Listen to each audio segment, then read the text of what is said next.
জনশ্রুতি আছে ১৭৪১ সালে দিল্লির সম্রাট মোহাম্মদ শাহ জমিদার আমানুল্লাহকে বজ্রাযোগে রাজ্য পরিদর্শনে পাঠান।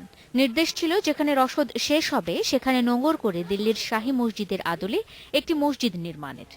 এভাবেই ৩ গম্বুজ বিশিষ্ট মসজিদটি নির্মাণ হয়, যা পরিচিতি পায় বজ্রা শাহী মসজিদ নামে।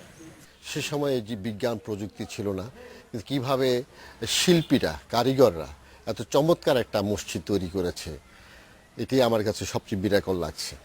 প্রায় ১১৬ ফুট দৈর্ঘ্য ও ৭৪ ফুট প্রস্থ আর ২০ ফুট উঁচু মসজিদকে মজবুত করার জন্য মাটির ২০ ফুট উঁচু থেকে ভিত তৈরি করা হয়।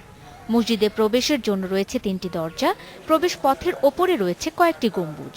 দেয়ালের কারুকার্য, শিলালিপি ও খোদাই করা ফুল, লতাপাতা সহ বাহারি নকশা মসজিদটিকে দিয়েছে শৈল্পিক আকর্ষণ। আমি প্রথম ইমামের ৭ম বংশধর। ১৯৯৫ সনের ৭ ডিসেম্বর থেকে এই মসজিদে ইমাম হিসেবে দায়িত্ব পালন করতেছি। ১৯৮৯ সালে মসজিদটিকে প্রত্নতাত্ত্বিক সম্পদ ঘোষণা করা হলেও দীর্ঘদিনেও তাতে লাগেনি সংস্কারের ছোঁয়া। বর্ষাকালে মসজিদের গম্বুজ ছুঁয়ে ভেতরে পানি ঢুকে পড়ে।